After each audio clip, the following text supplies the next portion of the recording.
Well, welcome to International Formula 3000 racing from Monza, and it's going to be racing with a difference, I have to tell you. With me is Gareth Rees. My name is Tenny Delahunty, a 3.6 mile circuit, and I have to tell you that yesterday, well, it really didn't work at all. This was the first qualifying session, as you can see. Heavy rain before it started. It wasn't at this stage really awful, but it was to get worse all the time. This is one of the big worries, isn't it, Gareth? Whenever you're in a qualifying session or just before it, when the rain's coming down, you just don't know how hard it is going to come down. Yeah, the biggest problem is the settings. You've got to change all the settings on the car, so you've got little time to make the change happen, and it's usually fairly chaotic. Confirmation down there. Justin Wilson already won the championship, and Thomas Enge out of it, of course, because, well, he can finish in third place only, but he's got what he wants. He's got a Formula 1 drive, but that's the Red Bull car. Oh, but Riccardo Maurizio going straight on at the chicane, all sorts of debris over there. It really is heaving it down by now. The wind blowing, you see a lot of leaves, branches off the circuit, all sorts, leaving them with really no option other than to flash those red lights on. So that, the first attempt to run the first qualifying session. Well, they cleaned it up as best they could. And those leaves, of course, on the circuit in the wet, making it even more dangerous. You can see that absolute spray going up everywhere, and it wasn't very long at all before they decided they had to call it a day. Incidentally, it was Giorgio Pantano who was quickest. That's a little bit of an odd situation. But now we are live at the circuit. I can tell you that it's dry, which is a relief for today. There'll be one 20-minute qualifying session, Gareth Rees, and see you lift your eyelids up at that as soon as you got it into our commentary position. That's going to be pretty difficult for teams, a bit like Formula 4. Exactly, I was going to say it takes drivers back to their early days in Formula 4 and sort of smaller Formula like that. I mean, usually drivers get 2 45-minute sessions, so you've got plenty of time to get out there, look at the circuit if you haven't been there for a while or if you haven't been there at all before. Spend time setting the car up, work on getting a good balance on the car, then attack a good time at the end of each session. Now they can't do that, you know, they've got no time to do that. But we've got an exciting afternoon to come in 3000 then. Short qualifying session, and then one heck of a race perhaps to come after that. Gareth Rees and Tony Delahunty will be with you right the way through.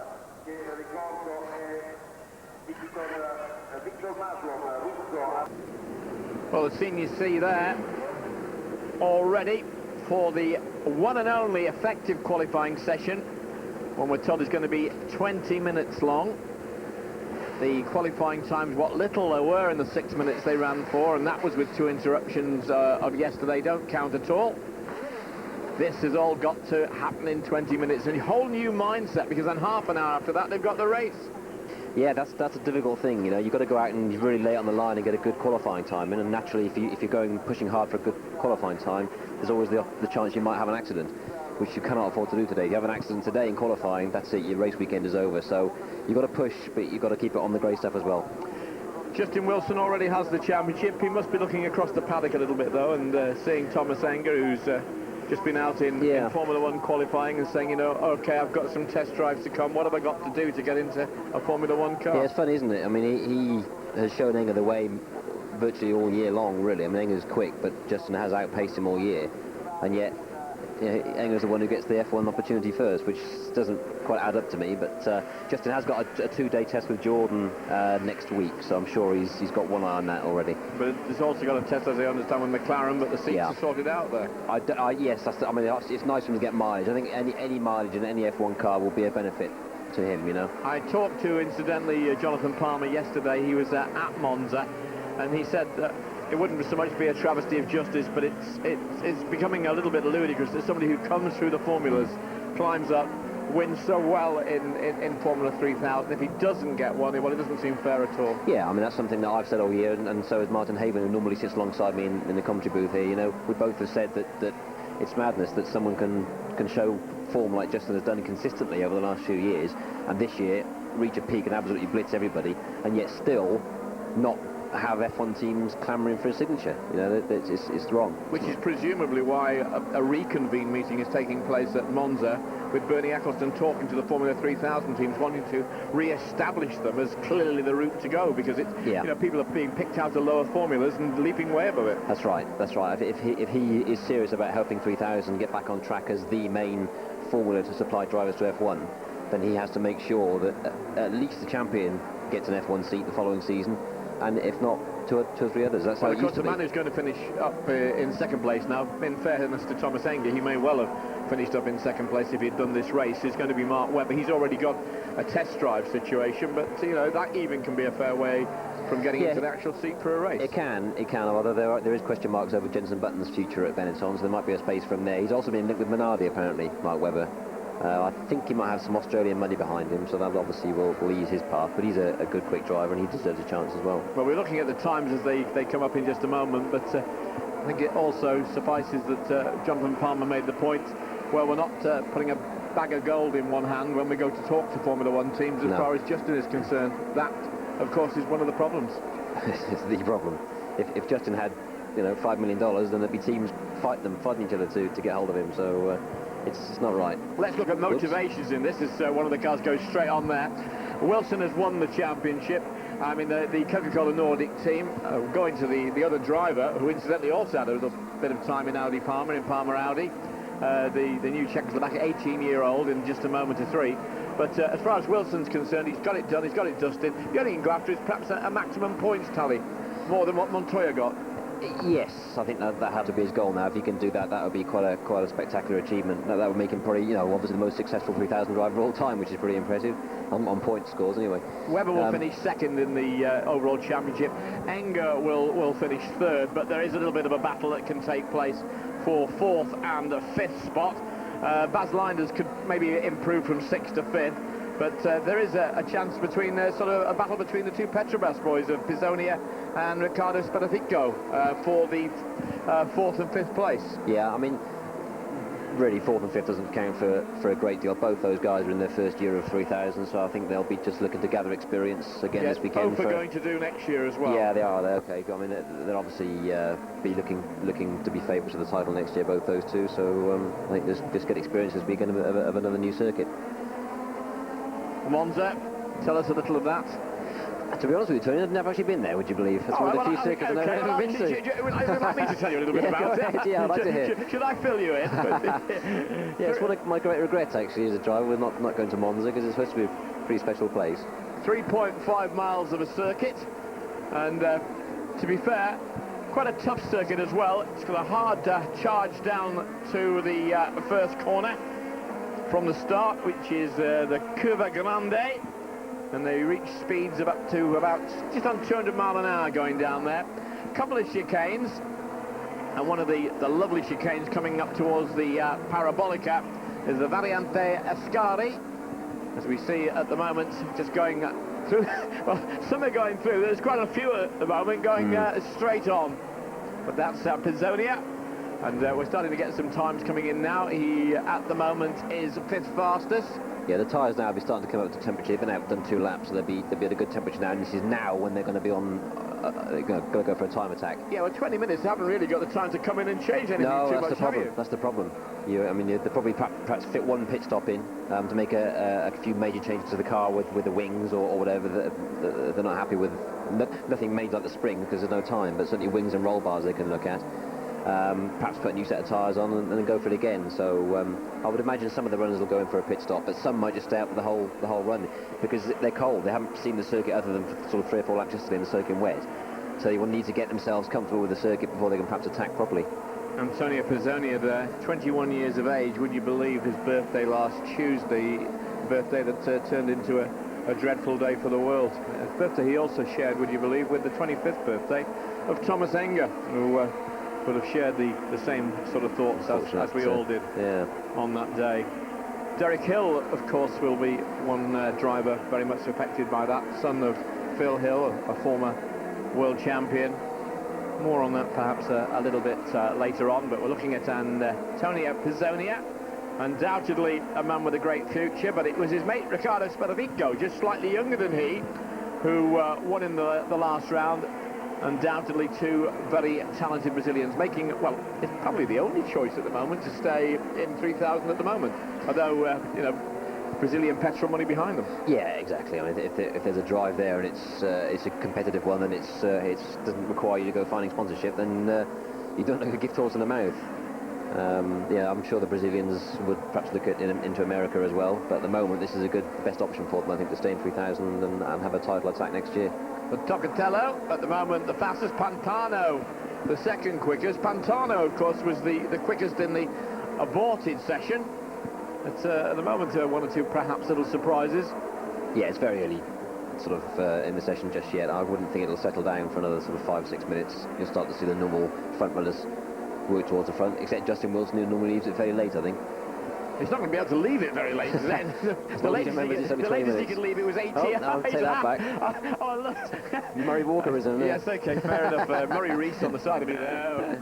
141.095. Pizzonia back to 9th quickest.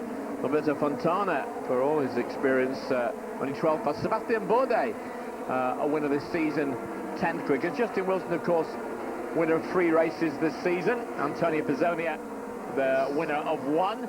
So both the Petrobras drivers have won 1 race each. And we'll be talking a little bit about the other Coca-Cola driver very shortly, 18-year-old. And that is Yanis there. He's 14th quickest at the moment. Do you know much of him? I don't at all, I must confess. Only what I've got notes in front of me here. Well, you'll have a few more notes in front of you in a moment, but let me tell you, as I said, he did Audi Palmer in the Winter Series. He finished 3rd in that Winter Series, by the way, and Jonathan Palmer said that he was very, very quick indeed, and he reckons he'd go a long way. He's not had perhaps the best of season, very odd season. He's done some sports car racing, he's done Formula Ford, he's done Formula 3 in Germany. He's a young Czechoslovakian driver, just 18, another that came out of the karting world. And Tomáš Enge says he's going to go very well. I don't think he didn't even do the test day. No, I mean, he didn't get much. He'd have 2 qualifying sessions normally, that's not right. one of just 20 minutes. That's a real baptism of fire, so to expect anything from this weekend is unfair. So I think he should just not put pressure on himself and just accept that he's got to just learn, you know, have a learning experience. He's saying it's early doors, but Darren Manning at the moment still only up to 14th quickest. You can see that there's a fair wind blowing. Oh, the debris on the track, isn't it? Yeah, and somebody's been car debris. Well, yes, I think in the Formula 1 session, Mika Hakkinen had an off towards about 4 minutes from the end of the session. He's perfectly all right, I might say, but his car was modified, not by intention. Yeah. Someone's snagged the wall. Yeah, we've got that's Garcia from the Durango team. So if they get their time shortened by any sort of red flags coming out in practice and whatnot, goodness knows what is likely to happen. The problem that's a good example of what you don't do is stick it in the wall, because Garcia now will really be struggling to make the race. And even if he does make the race, he'll be in the car that's not set up properly. It'll just be sort of coupled together. So that's what you want to avoid. That's hard. I'm just wondering here, I mean, we've got a situation, Wilson, I think, going round ahead of the new boy in the team, and I wonder whether that's perhaps, okay, once he's set a really quick lap, Wilson, maybe give Jaroslav Yanis a little bit of almost driver tuition. Yeah, I doubt it. It's either, if it was a longer session, perhaps, but really at this level, you know, you get out there and you're your own man. Maybe in Formula 4 or something lower, you can do that type of thing, but at this level, you've got to get on with it. Or maybe it's just good fortune that he's found himself behind him at a particular stage. Yeah. Well, one of the Red Bull cars into the pit road, and I think we are looking at Yanis here. He's currently 18th quickest. He just dropped another place down, and not surprisingly, really, had no real time in the car at all. No, his learning curve's going to be fairly vertical, I think. Yeah, straight up, absolutely, straight up. And, we've got Mark Webber. Webber would love to finish off with a victory, I'm sure. Yeah, that would retrieve something from what's been a disappointing season for him, I think. What about Mario Haberfeld's season, the same team? Yeah, I don't think perhaps quite as much was expected of him as there was of Mark, from other people and from Mark himself. And I think by his own admission, he's had a disappointing year, because he did intend to win the championship. At one stage, he was very much in it, but if you look at the race, 9, 10 and 11 in the result, retired. That's right. You know, and the last one, of course, in the very first lap. Yeah, it's unfortunate, but Justin lost it big time. It was quite lucky, actually. It was a big crash. It was a big crash, but Justin Wilson put a lot of pressure on him to respond, and unfortunately, he didn't respond as required. How good is Justin Wilson?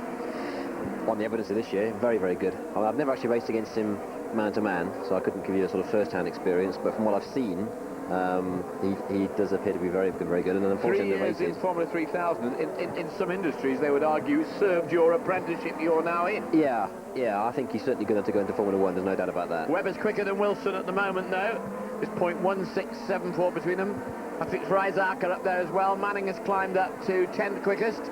David Saelens just a shade quicker than him. Spadafito 14th fastest. Spadafito and Pizzonia probably learning this circuit as well, I would think, a little bit. I think they've had a test day here earlier in the year. Yes. Yeah, they're 2-day tests over the summer. So for most people know it. I mean, for example, the new Nordic Racing driver won't know it, but most drivers will know it from the test day. Well, Pizzonia ahead of that gaggle of 4.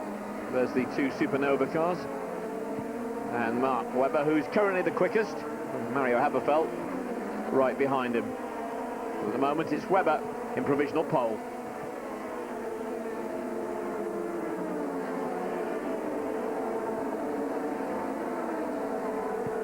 Remember, this is a short session, the only qualifying session there will be. Yesterday, torrential rain, heavy gale force winds, effectively a storm that suddenly unleashed itself on the Monza circuit, and the 3.5 miles of it found to be undrivable, and the decision, a 20-minute session today.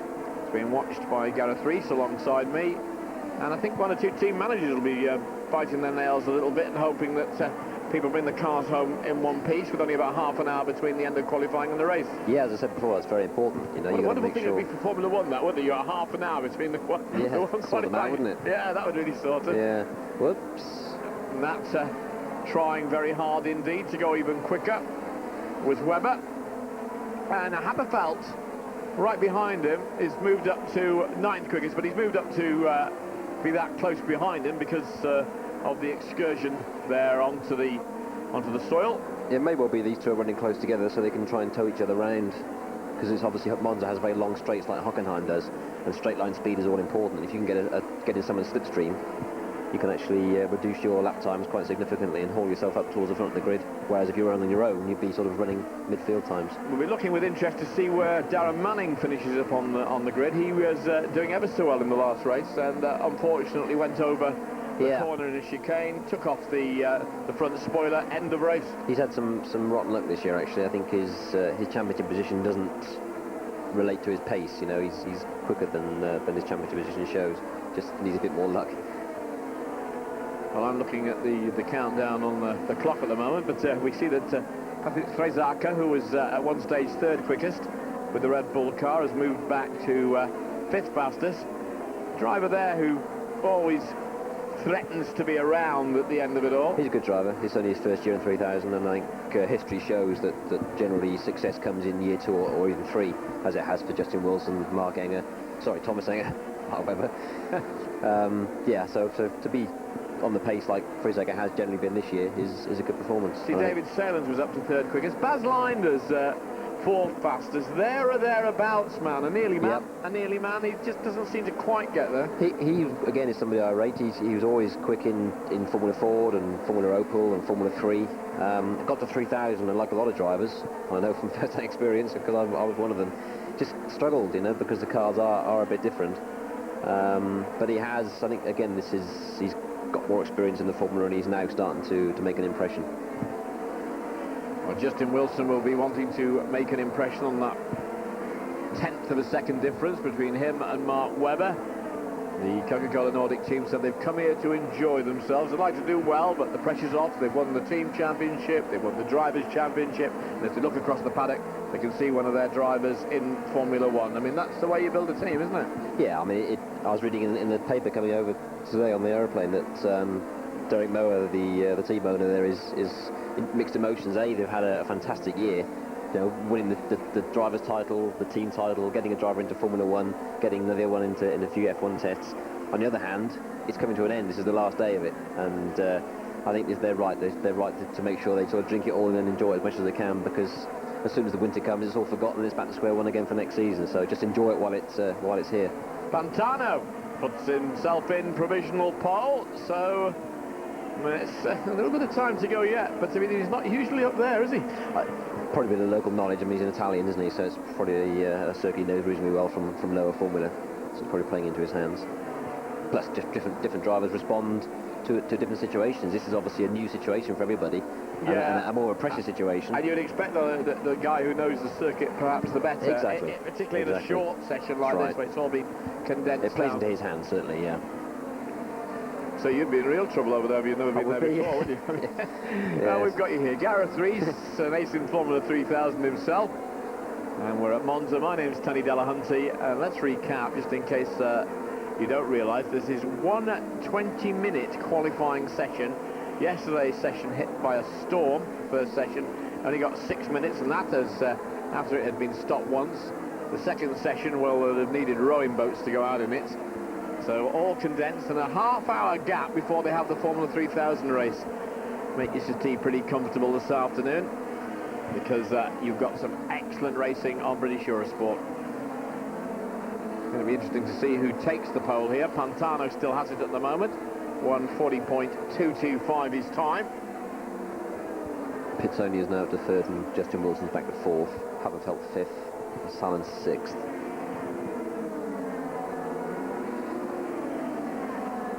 And there is absolutely, it's no way you can suddenly nip in and change something or anything like that. Not now. No, we've got about 3 minutes left in the session, so no way at all. We haven't seen him where we are, but I don't think many have been in for a pit stop. Most have elected to stay out and just run the whole session in one go.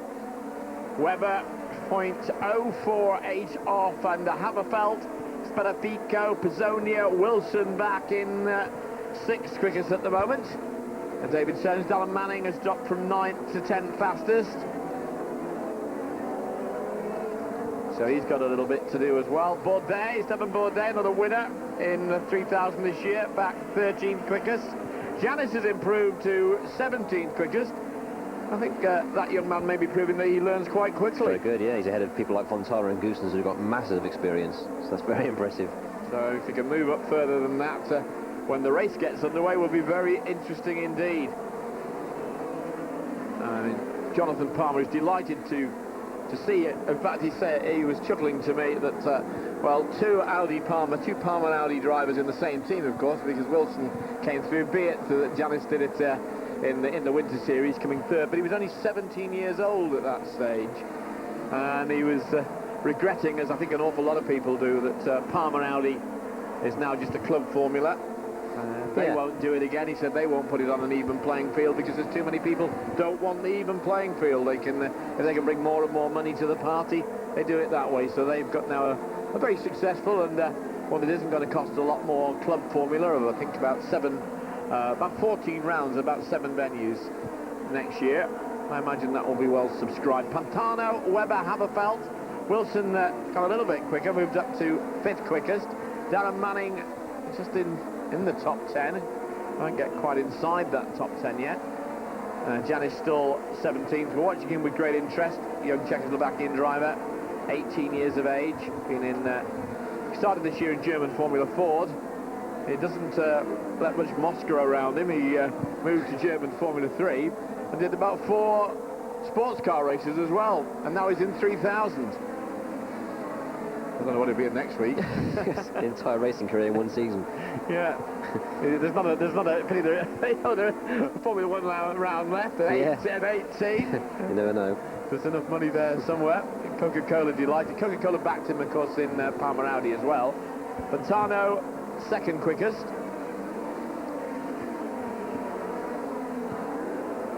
And only a short session, remember. And Wilson, well, declaration of intent there. You can't keep a good big one down, and these are pretty big. That's generally his style, you know. He does leave the real big lap until right at the end of the session, and he's done that this time. So he's such a mild-mannered, gentle giant, you know. I think it was interesting that he and Palmer were both saying, okay, we want to have Formula One tests. We don't want to have just here's half an hour in a Formula One car. I want the car to be made so it fits me. You know, there's been the odd people who, well, odd people, I suppose it's a reasonable thing to say, you know, he's so big. Is it going to work out that he can size in for the car? As Pizzonia says, I'm a lot smaller and I can go quicker, and he does at the moment. 40. Very close, though, isn't it? 3,000. But I mean, what on the height of things? I mean, you're the height to a grasshopper, aren't you? Yeah, pretty much. Yeah. I mean, we see eye to eye, don't we? I mean, it's not the same problem now that it used to be, say, sort of 6-7 years ago, when someone like Gerhard Berger was in Formula One and he was very tall and he used to suffer. Checker flags out. Yeah. They brought in legislation for safety reasons to make the cars bigger inside, and now it's much less of a problem for people like Justin who are tall. So it shouldn't really affect him on anything, as long as the car is, he's given a proper seat and everything else, and it's fitted to him, and he'll be fine. So I think Pizzonia maybe have just. Well, this is the last lap, so we'll find out now. At the moment, unfortunately, Pizzonia is still showing on our monitor screen here as the quickest, but they're coming in to take that at the moment. Antônio Pizzonia, young Brazilian. His birthday earlier this week, 21 years of age. And Pizzonia was quick at Hockenheim as well, wasn't he? So it's a similar sort of circuit, so that's no surprise, really. And he'd so much like to get a second victory. I mean, even inside the Petrobras team, Spalafico has had one victory. Antônio Pizzonia has had one victory. I suppose you could say, and of course 4th and 5th in the championship between the two of them. I know you say 4th and 5th doesn't matter that much, but how often did you like being beaten in your team by anything? Exactly. Yeah, you want to finish as high as you can. Yeah. So Pizzonia in pole, Wilson, and in the end we see that Darren Manning didn't make it inside the top 10. Front row will be Pizzonia and Wilson, Pantano and Webber on the second row, Haberfeld and Spalafico on row 3, Friesacher and Saelens row 4. In the top 10, Leinders and Bourdais. Short qualifying session. I think there'll be a fair bit of quick work and quick checking going on, and we will be back at Monza very shortly for what should be a very excellent race. I think they're going from 4 wheels to exciting 2 wheels and then back to 4. What more could you have on British Eurosport? For the moment, from Gareth Rees and me, Tony Delahunty, just loosen your seatbelts. You'll need to tighten them again fairly soon.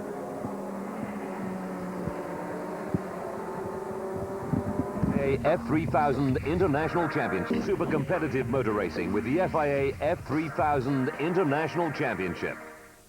With Allianz, insurance and asset management, the power on your side. Welcome to Monza. If you were with us a few minutes ago, welcome back to Monza. The final round of the Formula 3000 Championship. A round already won, or a championship already won, I should say, by Justin Wilson, the first British driver ever to win Formula 3000 International. Well, a driver who's competed against the best in that formula, and many that's gone on into Formula One. Is beside me, that's Gareth Rees. My name is Tony Delahunty. Well, Gareth, an interesting scenario. They had a very short qualifying session, one of only 20 minutes because of it being hit by a storm yesterday. And Mr. Pizzonia putting himself in pole position with Justin Wilson beside him. Yeah, it's a good performance from both those two. They're very close, but Pizzonia was very fast at Hockenheim. Excuse me, Hockenheim is a very similar circuit to Monza. It's low downforce and chicanes. And no surprise to see him back at the front, I think. Pantano up there, local knowledge making the difference in the short qualifying session? Yeah, I think so. I think had the session been the normal sort of 2:45-minute session, he would have been quite so far up. He's generally been sort of edge of top 10 this year, but I think it played into his hands, having local knowledge only being a short session. Webber, you'd expect him to be up, but he's probably still feeling a bit sore after the last round. Yeah, I think he had an X-ray on that leg that he bashed as he went off at Rouge at Spa. But nothing was broken, but just pretty badly bruised, so hopefully we won't be repeating that this weekend. Darren Manning dropped away back with the Russian Team Arden one. They're back to 12th quickest. Yeah, they've had a funny season this year, really. I mean, they've been on occasions very quick, and other occasions struggling a bit. Well, we're looking down on the grid there, a grid that saw an awful lot of rain, very heavy winds, but it's been nothing like that at Monza today. Wilson, the motivation in this one now, I mean, his thoughts will be obviously turned to Formula One, the hopes of Formula One, test drive with Jordan. He only has to look across the paddock and he can see that Thomas Enge, his teammate, the man who is going to finish this championship in third place, as we look at Tocatello with Team Astromiga back in 14th place. But Wilson, you know, the only thing he's got is I'd like to win in the last race and maybe outscore anyone that's ever been in this championship before. I'm impressed that he's managed to muster the motivation that he's to get himself that far up the grid. I mean, it was very easy for him, now having won the championship, to just walk away or certainly take his mind off the job and perhaps not do such a good job. I've seen it before where drivers win championships and then just fade away towards the end of the season, but to be back on the front row for the last race when it's all in the bag is good. Pizzonia won't be starting. He's had transmission problems. Gasho will start from the pit road as we look there at Lancieri. Formula 3000, the worry of Bernie Eccleston that it isn't proving to be the stepping stone to Formula 1 that he wanted. He's having a meeting at Monza with the team bosses over exactly that. It must be a bit of a worry to him. A bit of a worry to the teams, I would think, I was going to say more a worry to the teams than to Bernie Eccleston, I think. You know, if 3000 wants to continue to be taken seriously, then it has to be seen to be doing the job it's there to do, which is to take drivers into Formula 1, and it's clearly not doing so. There's Mr. Giannis, 18 years of age, sitting in for Thomas Enge. He's a Czech himself. He was in the Parma Audi Championship, finished in the winter series of that in third place, so he joins a Parma Audi winner. He's done a very good job, I have to say. He's qualified 16th, and having had apparently no testing. He didn't have the qualifying though, of course. And no qualifying, because normally qualifying is 2 45-minute sessions, so one 20-minute session to be 16th ahead of people like Fabrizio Golin and Mark Goossens and Fontana is very impressive, because those three drivers have got a lot of experience between them. You think we're going to hear more about that young man? Yeah, I mean, on that basis, he looks pretty impressive. So I'm not sure with a bit of extra time in the car and more mileage, he'll blossom. We've talked of Pizzonia, obviously extremely successful. And when he was at Interlagos, they thought he was going to win that one at one stage. The Brazilian journalists were saying, here's another championship he's going to start and finish by the end of the season in winning it. Well, he's on pole at the end of the season. He's had one victory at Hockenheim. Spadaffico won at Spa, his teammate, who's a little bit younger than he. But he must fancy, getting that extra victory and get one over your teammate, really, there. Yeah, I mean, they always say the next best thing to actually winning the championship is finishing the year strongly, and he's certainly doing that. So it just keeps your name in the forefront of people's minds over the long winter, until the new season starts next year. Well, that is Mario Haberfeld. Well, let me tell you, I'm looking at Webber's results in the last 3 rounds, when really the pressure should have been going on to Wilson. I mean, Webber, 3 retirements in the last 3 races, one way or another, accident, injury, whatever. I mean, it really wasn't the sort of end of the season that he was hoping for. He'll have to turn that round a bit today. No, it wasn't the season he was hoping for at all. He expected to win the championship, and I think a lot of other people expect him to win the championship. He's a proven quick driver, and he was with the proven best team. What up to now has been the proven best team. That mantle's now been taken by Nordic Racing, who have taken the team championship. Wilson with almost double the points of anybody else. One goal he can go after today was Juan Pablo Montoya, who has the same amount of points when he won the championship, 65. I think it may have been modified slightly since then, but if he can top it today. I think it's had an extra round or two added since Montoya won it, but still an impressive performance if you can be the highest scoring points winner ever. I just realised in the earlier programme we were looking ahead of this, I almost insulted you guys, because I was saying, don't worry. What did you say? Did you know this circuit? Of course, Formula 3000 hasn't been on this circuit since back in 1990 when Eric Comas won it. That's right. It's a shame. I'd love to have driven there. It looks a great circuit with obviously a lot of history. Comas finishing ahead in 1990 of one Edward Irvine. Yeah. So there we are. Well, we're coming up to the start of Formula 3000. It's going to be some 26 laps. They're running behind time. Yes, it will be 26 laps. Duration should be around the 50 minutes. Pizzonia in pole. Justin Wilson already the champion. Next to him. You fancy Pizzonia for this one, don't you? I do, yeah, just on the basis of what he did at Hockenheim, really. I mean, he pretty much walked that race, and I know for a fact that Petrobras Supernova have a very good low downforce setup, having driven it myself a few times when I was racing for them. So I think Pizzonia will be the man to watch. I know Justin's obviously not far behind in terms of his qualifying time. But I still firmly believe that the setup he has there, with that top plane missing, if you see the rear wing on the car, yeah. Justin Wilson isn't using the top plane, whereas if you look at Pizzonia's wing, he has a top plane in place, and I think that's a better setup.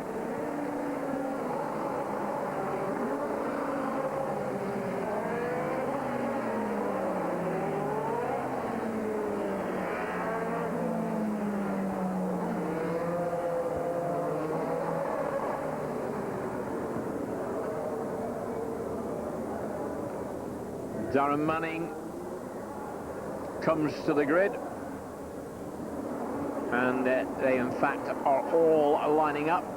The start has been somewhat delayed.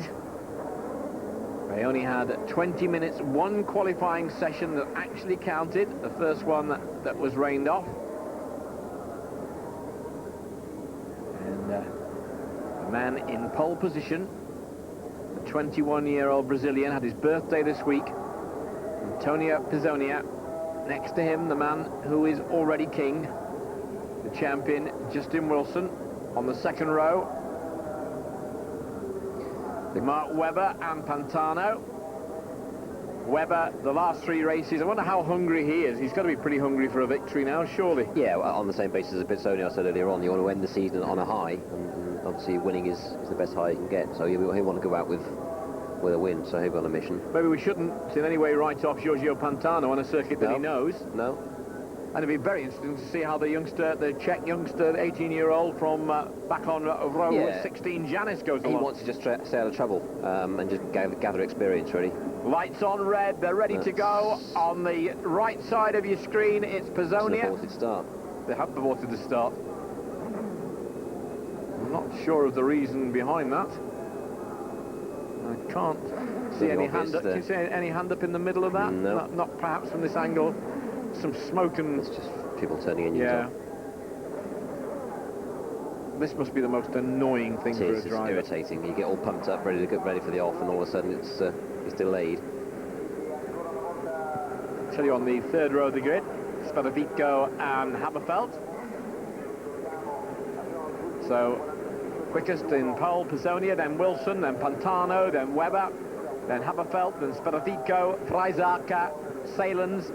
On row 5, it's Leinders and Bourdais, Sébastien Bourdais.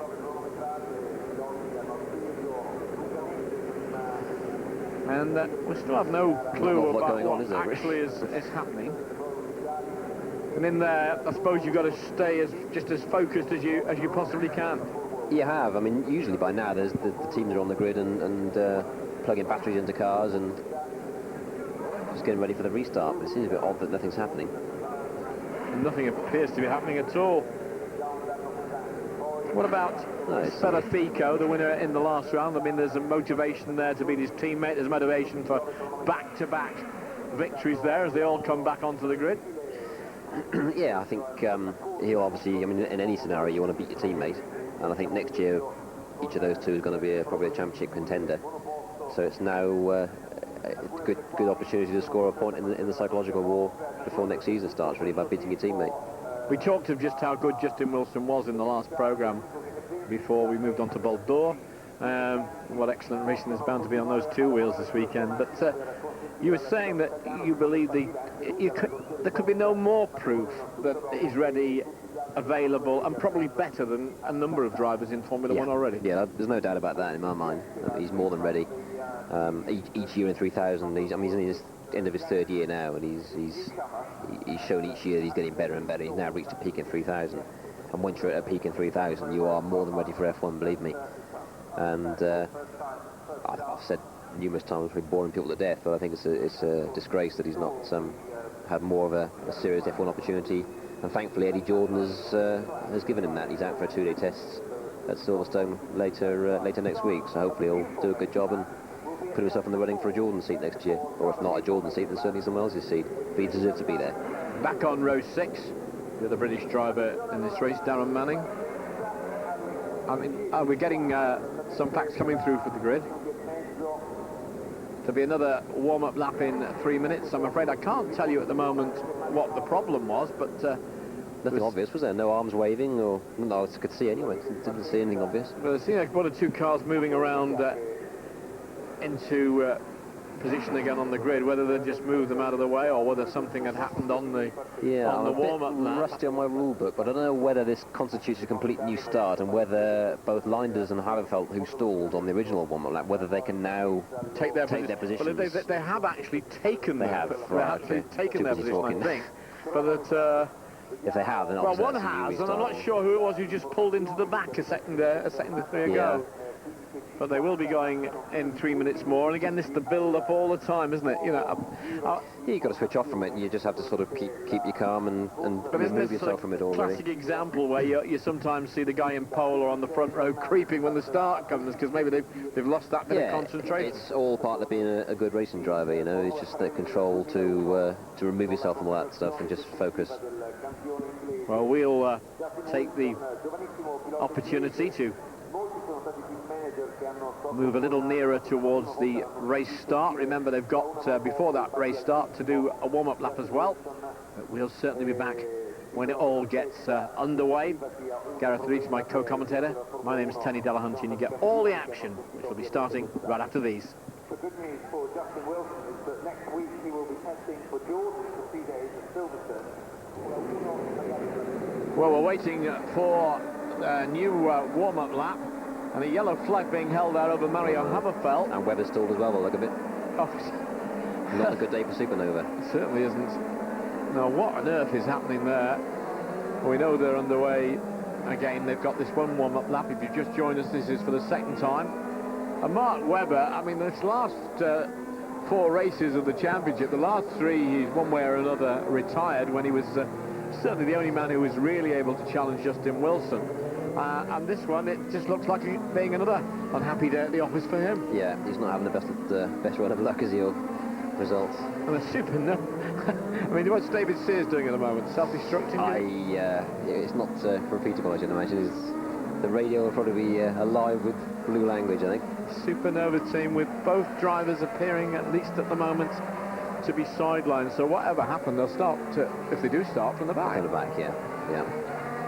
Just don't take each other off. That would really cap the day off, wouldn't it? Well, one person fighting for last position isn't starting at the back is Pizzonia. Antônio Pizzonia, 21 this week. Next to him, Justin Wilson, man who is already champion. On the next row, there'll be a huge hole where Webber should have been. Pantano will be alone then on row 2.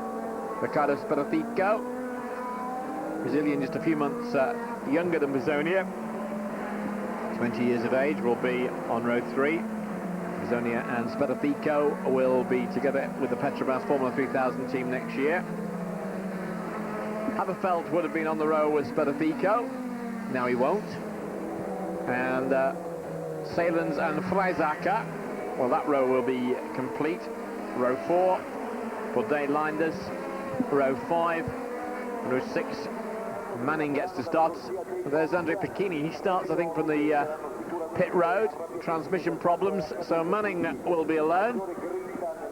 So 2 or 3 with problems before the start of this race, and the organisers with problems over the qualifying. They only had 20 minutes. If you've just joined us, that 20 minutes was only just over half an hour ago, and the only one qualifying session counted. The other one lasted 6 minutes yesterday, and a storm broke, and that was the end of the day. There couldn't be a second qualifying session yesterday, hence just the one session today.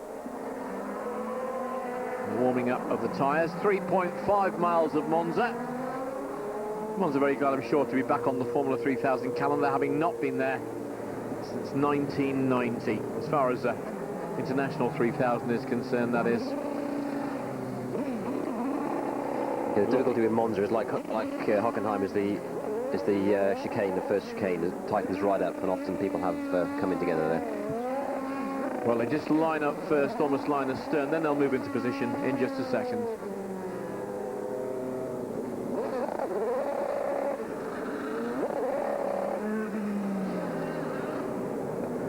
The champion moves to the front row next to the man in pole. So Pizzonia in position, and let's hope they get underway this time. So the heart rate, and I'm sure those heart rates go up. They'll have been up, they'll have come down again, and they'll be up again. pressure really on. So the driver's taking their time to move across on the line. It must be a fairly dirty offside.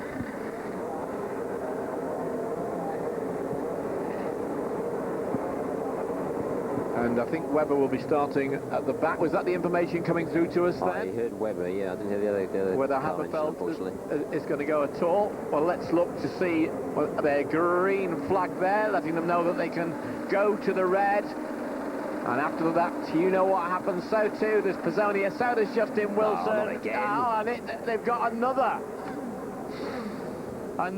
non-start. And the marshal is moving over. But who's waving the arms? I can't see any arm waving, can you? We didn't last time until just a second or two afterwards. I don't know what has happened there. He's moved over to the far side of the rear of the grid. And this is going to develop into a bit of a fiasco the way it's going at the moment. So are we going to get...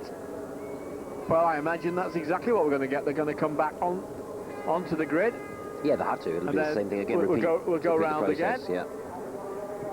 Well, of course, this is also taking a little bit of fuel up, all that sort of thing, all the thinking. Yeah, they generally reduce it by a lap each time, so that doesn't affect things too much on that front. But it's just annoying for the drivers and also for the viewers and spectators.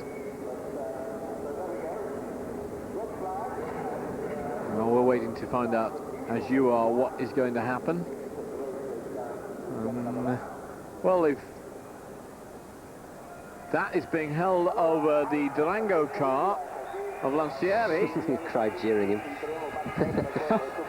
So I wouldn't want to be anybody who got it wrong next time round, would you?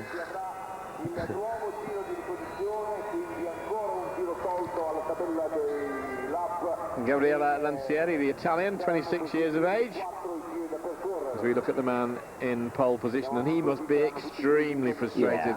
Yeah, that's not nice. You know, you really just want to get stuck into it. This is always the worst part of the race weekend. And we're just told that there'll be a gap of 5 minutes now before they go on the next warm-up lap. The race was scheduled to be 26 laps. We've not been notified yet of any change in that scheduling, but we're already running behind time as far as the programme at Monza is concerned.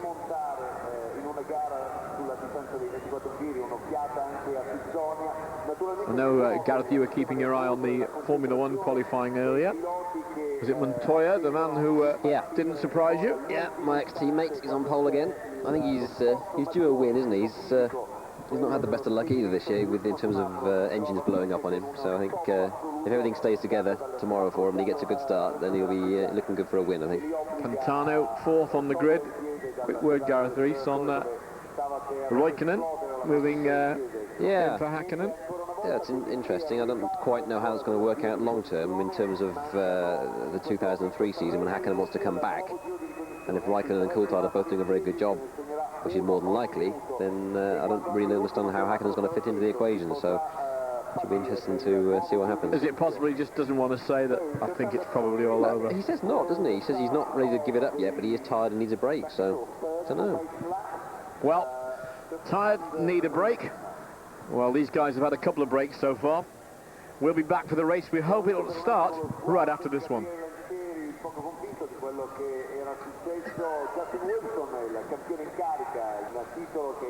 Well, third time lucky, we hope, Gareth Rees. My name's Tony Delahunty. We've had 2 false starts so far. Lancieri, the one responsible for the last one.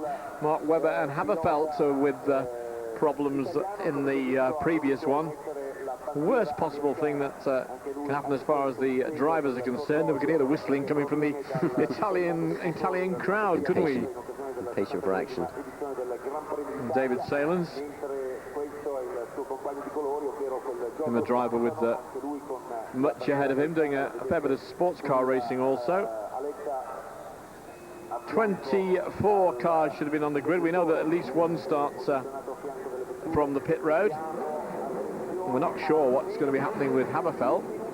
We think that Mark Webber was on the back of the grid.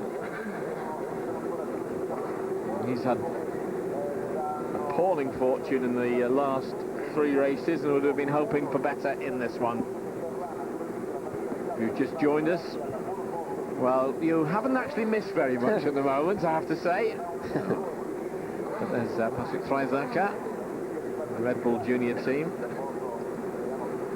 Watching earlier today, Riccardo Maurizio going straight on in the qualifying session earlier on. And Bas Leinders will start from the pit road, so misfortune is being fairly evenly spread out at the moment. Yeah, Webber should be back on the second row at this rate after enough restarts. Well, no problems for Justin Wilson yet, no problems for Antônio Pizzonia, as away they go. Gareth Rees has fingers and toes crossed next to me, and as both he and I are on a dash away from the circuit afterwards. But so far, Italian to catch.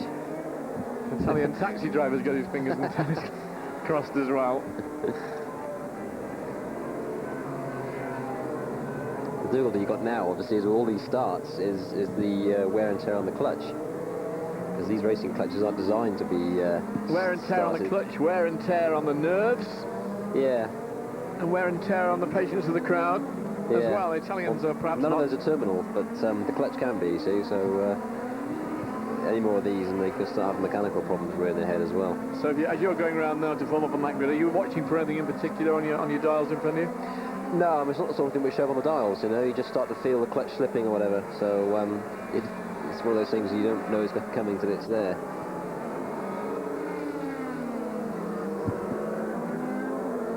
And we're getting another Lancieri who goes to the back of the class, into the corner. And they take off his crash helmet and put a pointy one on. May not well have been his actual fault. Well, I think it was. Usually, if you're the one who's caused the stoppage, then your penalty is when the race does actually restart, you have to start from the back. No, I'm just wondering whether it might have been something mechanical. No. Oh, I see. Well, unlikely. If he's still on there and about to take the start from the back, he just should have simply stood. So all the good work, or whatever good work he'd done, I mean, he was a fair way back anyway. Well, all the bad work he'd done then, but it's not as bad as he started on the 8th row. I mean, it'd be even worse to be back at on the 12th. So it's he who got the race stopped last. Yes, It goes right onto the back. He who got the race stopped next to last is alongside him, and he who got the race stopped next to last. Oh dear. And so on and so forth. We could. Yeah. Okay, fine. Well, let's go to the more exciting end of the grid, though, and there we'll find. We've done this twice already. Yeah, people are getting bored now, I think of that. But it is changing each time. We've got a slightly different grid each time. Yeah, true. Yeah, we should change it. Pizzonia and Wilson on the front row. And I've heard Justin Wilson say to himself, well, I won the championship. I'm here for a bit of fun, but, you know, can we get on with it, please? They've got planes to catch too, I think. Yeah. Maybe he's got a time of a bit of talking to do afterwards to one or two people. Yeah.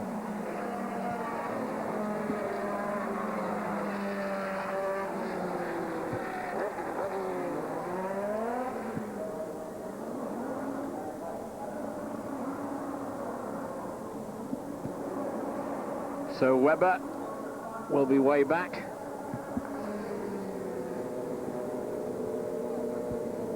Darren Manning outside, well, originally outside the top 10 starters. There'll be a few gaps on the grid. Yeah, I think Darren Manning now must be up to 9th. Leinders, Webber and Haberfeld are all at the back. So yeah, Darren's up to 9th now. So. Get your fingers and toes crossed, Gareth Rees, because this is third time lucky, we hope. And they are all in position. Get those lights ready, please. And Formula 3000, last race of the season at Monza. There's the green flag. So far, so good. The reds come across. They will completely come across. We're watching, and the red has gone. And it looks like a very good start indeed for Pizzonia, but somebody's on the grass on that far side. Pizzonia moved into the lead straight away.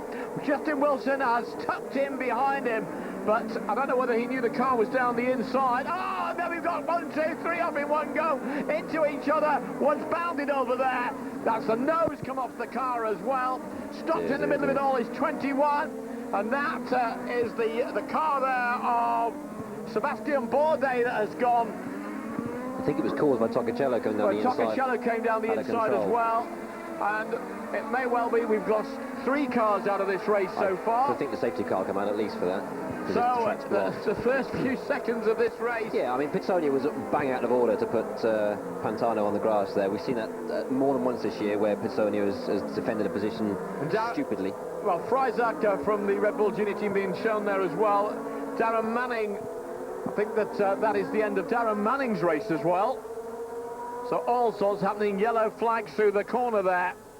Yeah, that was just pulled. I think that they look as if, at the moment, do we know, is yellows all the way around. Safety car out, yes, yeah. as you said. Yeah. The safety car is out.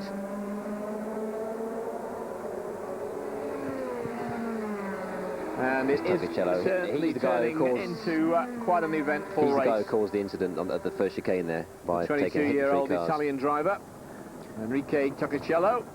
But I have to say, Pizzonia was bang out of order, putting Pantano on the grass just off the start there. We've seen it a few times this year where he's in a position of pressure and he responds by stupid driving. It just shows no respect for other drivers to do that type of thing. It's dangerous, particularly with the whole pack behind you. And it's about time the steward's wrapped his knuckles, because it's not the first time he's done it. Let's have a look at that start again. Pizzonia goes there. Pantano, you can't excuse he hasn't seen him. There's no excuse for that. And Pantano, we're losing back a great number of places, but then let's go through the next bit and let's see what happens with Tocacello. It's just out of control, isn't he? You can see him here. He's going way in too quick, way too quick. And right the way across. 1, 2, and that could have been even worse than that. He's overexcited, I think, overtaking all those cars and forgot the chicane was coming up. And I think there's a couple of others touched and nudged. Darren Manning's on the inside, they're totally innocent. And that's Darren Manning's weekend over. Yep. So the Arden Team Racing driver launched there. Yeah, that was pretty stupid driving as well. So not impressed Gareth Rees so far. Team Astromiga's Enrico Tocacello. And we've got the safety car out, and this is going to elongate this race again, isn't it? Yeah. And behind that safety car,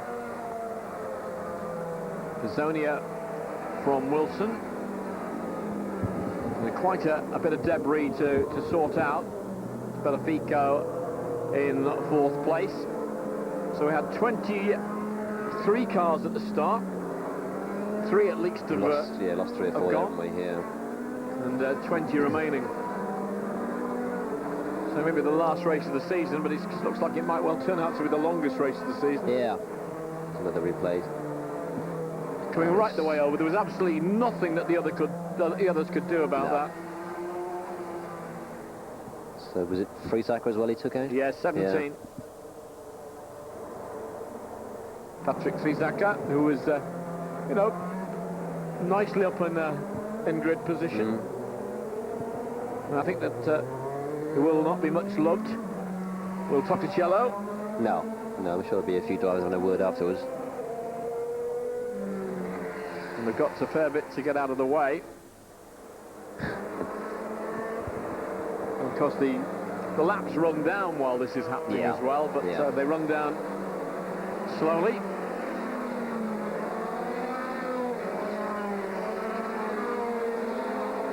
And we'll be interested to see, or would you be interested to see if something might be said to the youngster who's leading the race effectively at the moment? Pizzonia over that move? Yeah. I'd be very surprised if something is said, because the stewards are usually fairly spineless, but something should be said, because that was bang out of order.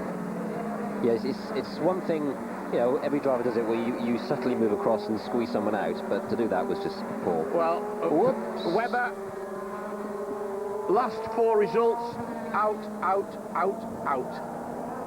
not quite sure what he's done there, because as far as I'm aware, he was okay just now, under the safety car. Already, Mark Webber out of the race.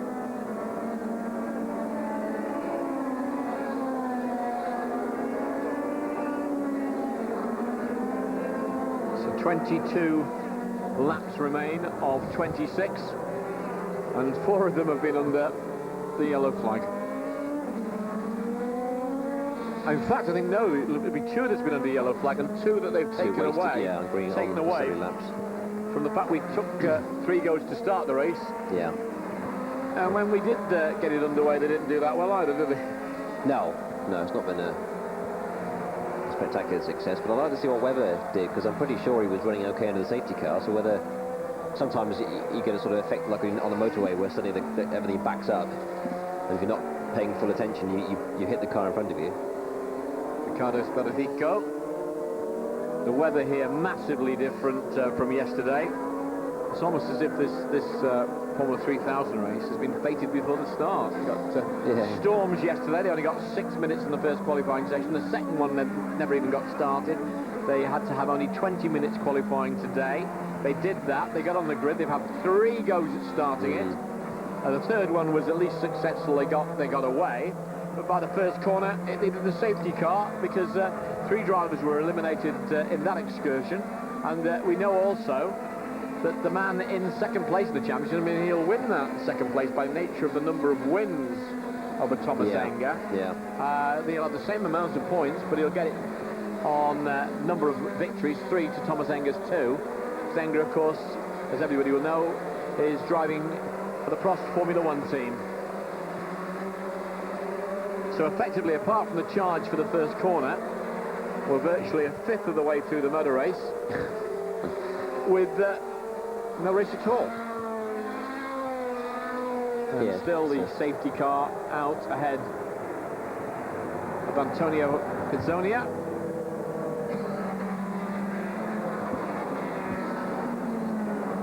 Mario Haberfeld is there, be it some way back. He would have started on the 3rd row of the grid, but not now.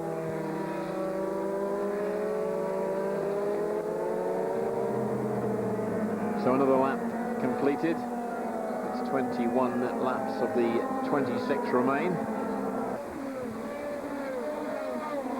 21 laps remain. We'll have all of them on British Eurosport. Still got the safety car out. Still a bit of debris to be cleared away. So I'm told nearly all out of the way now. Can't be soon enough to get this underway as a real race again.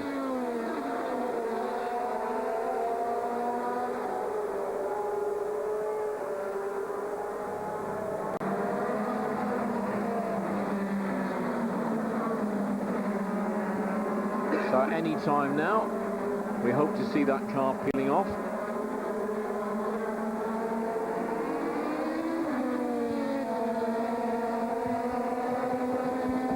And I can tell you they are underway again, and well, it's the same leader, Justin Wilson in second place, right behind Antônio Pizzonia, and in fact it's Justin Wilson makes his move to go through. Shouldn't and straight on right across the chicane, but I'm not sure what's going to happen at the end of all that, but Saelens was going quite well. He very nearly hits Pizzonia. He just went straight on there and nearly picked up Pizzonia on the other side of that as they came out. Excellent move by Justin Wilson again, though he's shown all year what a good racer he is, and that was a fantastic manoeuvre. So it's Pizzonia in second spot at the moment. In third place, well, that looked like it was the sick car of Giorgio Pantano there. It does look like him, yeah. They got a new nose, and out he goes. I don't think he did any damage to the car, did he, when he went off? He just spun it. I think the nose was off it, maybe they were just able to put the nose... Wait, it was launched into the air. He's being shown as 5th on the monitor at the moment, so whether he had a hell of a start and got back to 3rd, I don't know. Whether that... I thought it was Tokicello's front nose was damaged. Well, we'll check that in a moment, but at the moment this man is most definitely in the lead, and Pizzonia is coming under some pressure. See Spadaffico there in 4th place. David Saelens literally went on a flying expedition across the grass and the sand. He just braked too late and went in too quickly and very nearly hit Pizzonia in the rear and just went down the escape road, so he's shown 3rd on the monitor. Whether he keeps that, I don't know. He might get penalised by the stewards for that. There's 6 right across there as well, so but how much of that was in the manoeuvring to avoid right. David Saelens. I'm not too sure. But Justin Wilson looks like a man on the mission at the moment. He does. He's going well. I do have reservations about his... Oops. And that is the youngster Yanis. That's Yanis off there for the moment. To be expected. We'll let him have a couple of those. I think he's... But if the others are going all over the place, I suppose he thinks, why shouldn't I? Made a mistake and there. it is Pantano. Oh. Giorgio Pantano into third place, and there's a different line through that corner. There's two ways through that corner. Yeah. One is the right way, and the other is across there. And who's that now? Derek Hill. Derek Hill, the American, in the dams. Second and third. And it's still Pizzonia holds on there.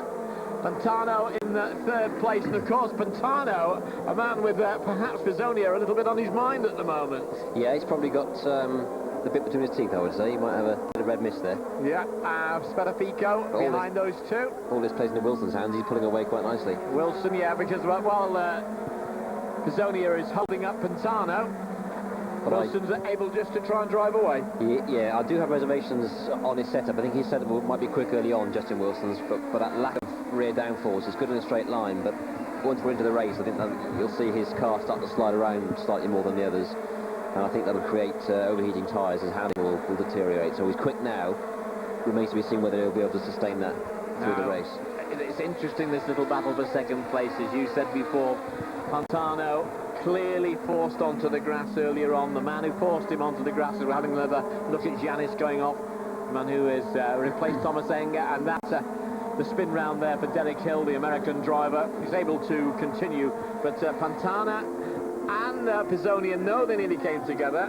They will know that, as you say, and Pantano will be aware that Pizzonia is a hard racer, and Pantano, as you say, may well have the red mist, and he will want to get past this man. He's got a point to prove, I suppose, yeah. And he's on his own circuit. Yeah, certainly. He's on his home circuit. He'll be on a mission to put right the injustice he was dealt, I think, that's for sure.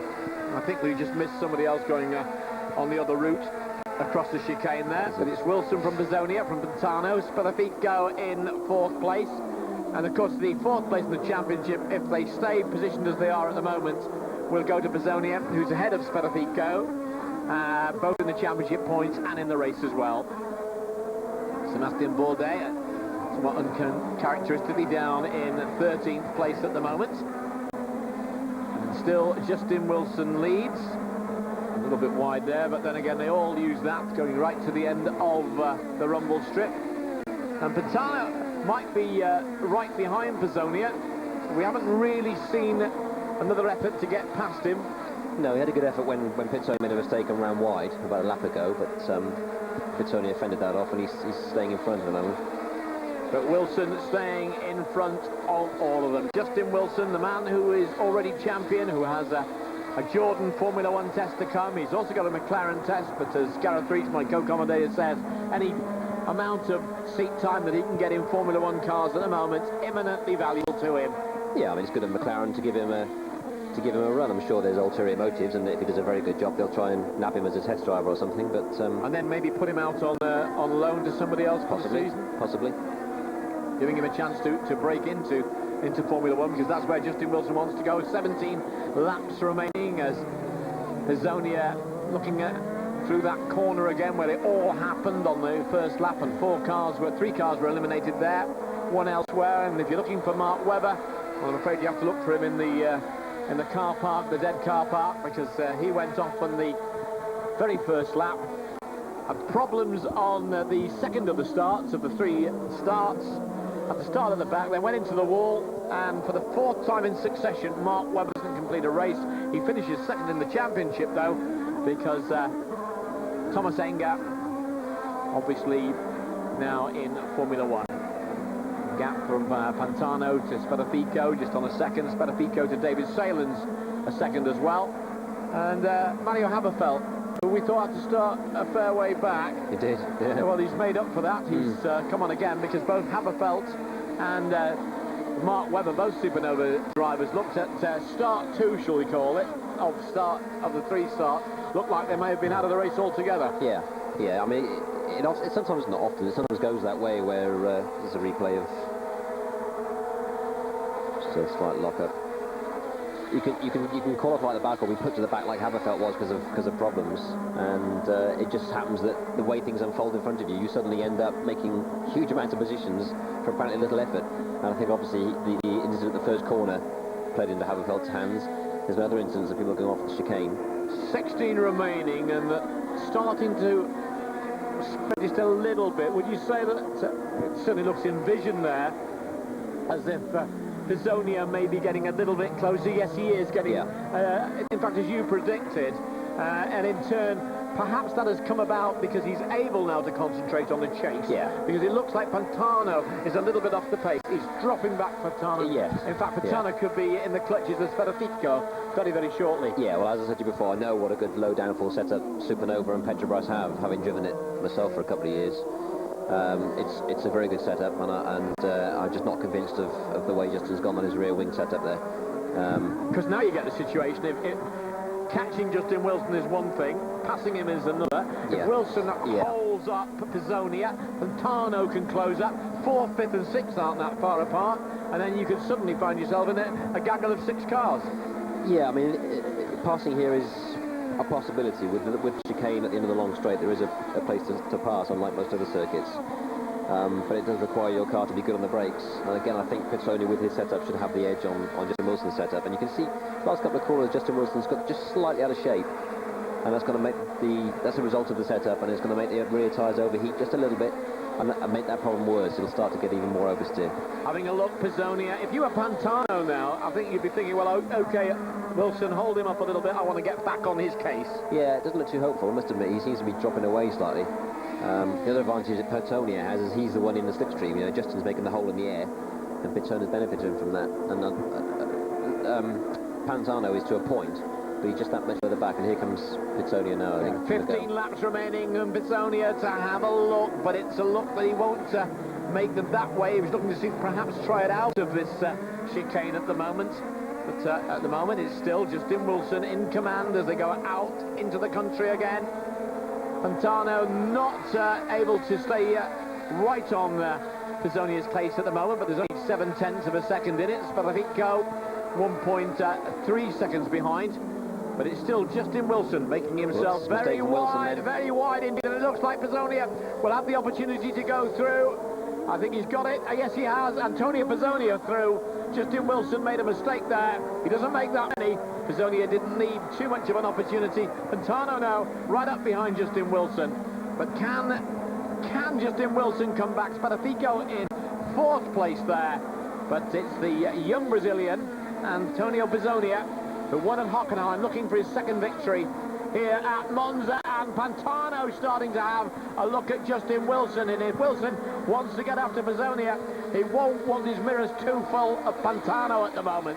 Friesacher starting to draw nearer to them, but it's the other end of that Petrobras sandwich that Pizzonia, who's got Wilson and also behind Wilson, Pantano, but change there because Pantano has gone through. Wilson's got a problem. He's got a problem. I think if the first overtaking manoeuvre was the fact he went into the chicane too quickly and just ran slightly wide, and Pizzonia got a nice clean line and a better exit. And the second we didn't see properly.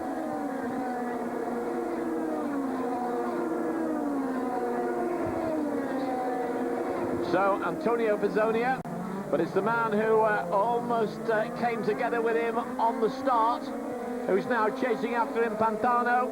Justin Wilson into 3rd place. Ricardo Friesacher in 4th position. Bas Leinders, who you said you regard as a very good driver, has just proved you right, if we didn't know already, and he's just set fastest lap. There are 14 remaining. Justin's fighting back now. It's clearly not a problem. He's just I do think he's struggling with that setup slightly. I think it's he's looking for that second place back, and he certainly wants that second place back. But it's the man in the lead at the moment, still Pizzonia, who's in pole position. Justin Wilson was also on the front row. You see the way Justin gets down to the cockpit as well, because he's quite tall. On the long straights, he pulls himself right down to the cockpit for the better wind resistance. Here's a replay of Pantano going past Justin the last lap. Pantano at one stage, it didn't look like we were going to see him after the first corner, because he went off. Toccatello came steaming across the lot of them. I'm afraid that incident took Darren Manning out of the race. But at least Pantano has got something out of it. He's in second place. He's chasing after the man who nearly had him off. So I suppose if he could get past him, he'd say that was sweet revenge for that. But I think Pizzonia, is he looking as if he's just in a race of his own almost now? Yeah, Too early, yeah, this is very similar in pattern to Hockenheim, isn't it, where he had a scrap for a couple of laps early in the race and then just pulled away and disappeared. You can see now Sbrafico's over Justin Wilson as well. Yes, Sbrafico much closer now to Justin Wilson. Wilson's already got the championship. I think he'd love to win today. He's got absolutely no pressure on him. But at the moment, that victory, unless of course the two the front get battling together, and it could end up in tears. But even then, I think Wilson may have his hands full. Sbrafico in a moment of three. Pizzonia from Pantano, from Wilson. David Saelens in 5th spot. Mario Haberfeld in 6th place. Not where the other Supernova driver went out on the very first lap of the race. Victor Maslov up into 10th place. I can tell you that Janis, with that excursion a little bit earlier on, he'd been up as high as 13th spot. But I think as you'll see on our next screen showing, I'm not going to show it there, that he is in fact running now in 19th place at the back of the field. The 18-year-old clearly showing that he's got a bit that he can do. Is that Victor Maslov that's gone through there on Team Russia car, going, well, as many others have done. I mean, it's not, not an untried path that today, is it? There's a fair few. So, still Pizzonia with the lead. Pantano with 2nd place. Giorgio Pantano. He was fastest in the very short practice session. Yesterday, that was scrubbed out altogether. But the Astra Amiga driver on home soil, hoping against hope that he can do something to get an Italian victory. Well, he's staying up with Pizzonia. In fact, if anything, he's pulled him in a little bit on that lap. And Sbrafico not making that much of an impression. Mario Haberfeld set the fastest lap again. He's currently in 6th place. I think there's 10 laps now remaining of this. And there he is again, Pantano. There's Wilson. There is Sbrafico. But it's still Pizzonia who leads. We'll be back in just a second.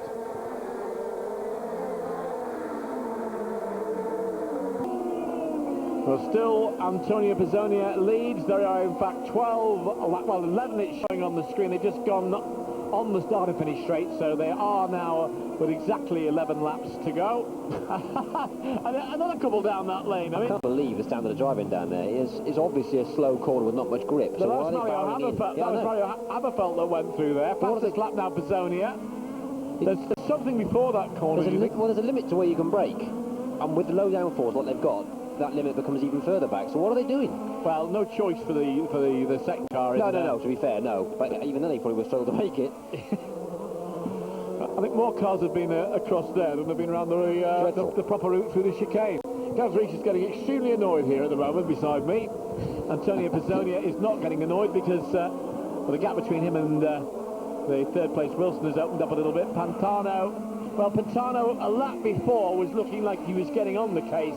Now he's dropped back a little bit. I don't know whether he's made a bit of a mistake. Deceptive though, isn't it? I mean, but then we saw that fastest lap. Maybe the pedal's gone harder on the gas, no, so to I think speak. it's deceptive. I mean, you look at them when they're under braking for the chicanes, and they close right up, and then obviously where we just saw them then, they're on the middle of a long straight. So then when it opens up again, so it is hard to be accurate from where we're sat. All we can do is look at the monitor really and look at the times. Well, out of the viewers' vision, I can tell you we've seen some fairly alarming incidents for Victor Maslov over the last couple of laps out and about on the circuit. It looked a bit stock car-ish really, didn't it?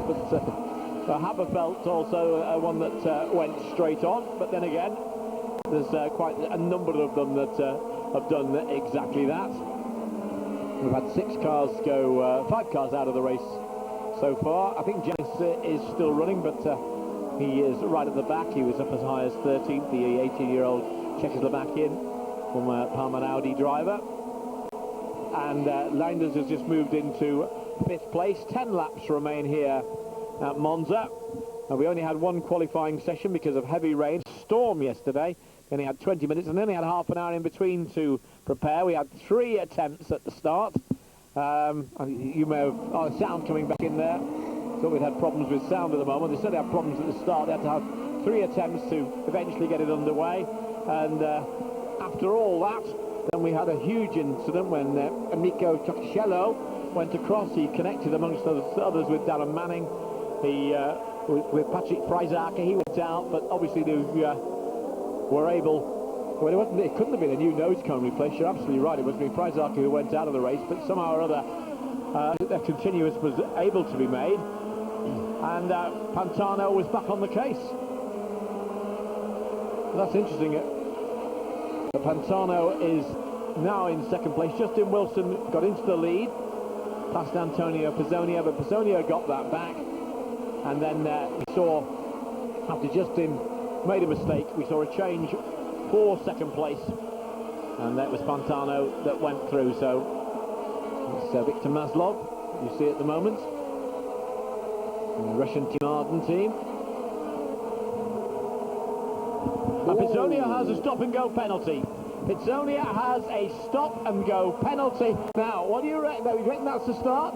It could be. Yeah, could be. Good. A stop-and-go penalty for Pizzonia. Because that's the only way he's going to learn not to do things like that. And this is in Italy, and Pantano is Italian. Well, and no, I'm not even suggesting that. What I'm saying is what a thrill it's going to give him. I was going to say. Now, you're being far too cynical. You're being far too cynical. You do not need to defend when there is no accusation. Now, calm down, Gary, please.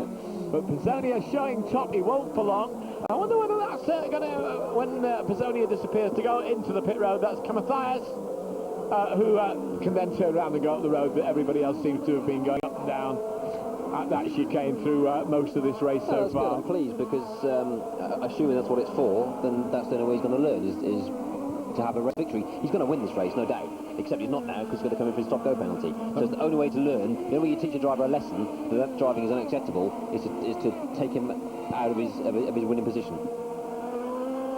Well, now Justin Wilson will move into second place, and Justin Wilson, well, you'll see Pantano ahead of him. I wonder whether that might inspire Justin Wilson on a little bit. No, I don't think you can inspire Justin any more than he's been this season, you know. And but he's done it now, hasn't he? It's not that, you know, regardless of whether he's done it, he would want to win this race. No doubt you want to go out on the highest possible high. But I say it again, his setup is not capable of winning when you're up against a setup of the quality of Sparaffico's and Pizzonia's, and Pantano is running a very similar, certainly the same aerodynamic setup as the two Petrobras cars, and that setup is very, very good. It might not be as out and out quickest on a qualifying lap, but it is quick over race distance. It looks after your tyres much better, and it makes the car much more drivable over race distance.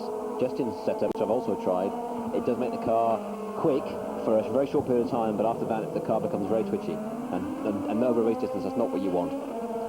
That is also decided as long as Sparaffico gets to the finish, who is fourth in the championship, because it will be Sparaffico, because obviously Pizzonia is going to drop a long way back with a stop-and-go penalty. It's going to reverse their positions. Currently fourth in the championship is Pizzonia, Sparaffico is fifth. And Sparaffico should finish ahead of Pizzonia now. We have another gyration, and that is in fact Joel Camathias from before.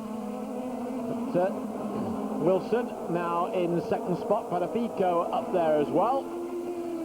But Pantano, you'd put your money on Pantano now, would you? I would, yeah, I would. If Justin had it in him, he would have been closer now and hassling him, but it's just not there. He's doing the best job he can with what he's got. 1.3 seconds and then 0.8 of a second between Justin and Sparaffico.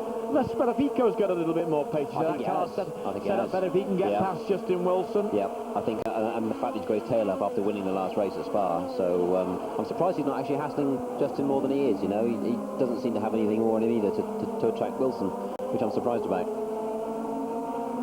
And there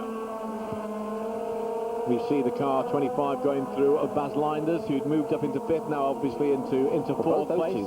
Drivers started almost from right from the back because they both had problems on the original start, so that's both of the two put a good drive in. Haberfeld's in there as well. Yeah. So Leinders and Haberfeld both had problems. There's 7 laps remain, and right at the front it's the Italian Pantano. on his home circuit, very much the one he regards as his home circuit. As we look there, yeah, he made a big mistake. He had someone dive with his inside and just tried to give him room, but ran a bit wide himself, I think.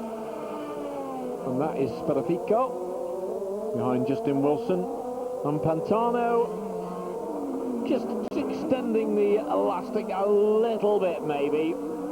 As you say, it's deceptive on some of these corners to see from the camera angles, you know, if the gap is opening or if it's closing. Bourdais has moved up just into the top 10. And then we saw that move just before. They go in round the corner in the same place, so they will remain in that position. That is how the rules are. If you've gone off on a circuit, you can't gain from having gone across it. But there's Victor Maslov again, who is he's doing a bit of a waltz today on the circuit. Gini, who started from the pit road. Golin, and still at the front. It's Pantano, then Wilson. Spadaffico looked to me as if he might have been a tad closer that time. Just looking at our monitor here, that you can't see. Just a shade under a second between the two of them. Just a shade under a second. At the moment, to see what it is the end of this lap. Oh, as they cross the line now. Gareth Rees has already predicted now that Pantano will win. So I don't know what Pantano would feel about that, Gareth. And that Justin can't. And that Justin can't win. But you're putting that down to the setup of the cars. The gap's closed now to 0.6 of a second between Wilson and Spadaffico. So Spadaffico has got to get past Wilson to be able to challenge Pantano. I wonder whether that will happen. And there is Spadaffico, there is Justin Wilson just ahead of him. Already the champion, of course. Pizzonia has set a fastest lap, so he's been in and had his stop and go. He's on a charge again, but obviously a charge that isn't going to make an awful lot of difference. Red mist now. That is a real red mist, you think? They may even put new tyres on. You know, they got each team gets given 3 sets of new tyres for a race weekend. They've only used 1 set in qualifying. Maybe some have used 2, but they've certainly got at least 1 brand new set of new tyres left. So he's probably stuck those on, go out and get fastest lap, and also try and get back into the point situation. And just explaining the stop and go, we think the stop and go was, as again somebody else takes the route across. That stop and go first of all, before we go on to that, because that was Mark Goossens that went across. I mean, you think that if it was for that, it was most definitely fully deserved? Yeah, absolutely. I think I made that quite clear. Yeah, just those people may have joined us since. Yeah, Let's go it basically, for those who missed thought you were sitting on the fence earlier, but never mind. For those who missed it, off the start line, Pizzonia chopped across Pantano really crudely and totally unjustified. And most of my comments about the stewards at the time were to the effect they would do nothing about it because they never do. Yes, we've got a note here coming from the stewards, and they wonder if before you leave, could you pop in and have a word? They want to have several with you.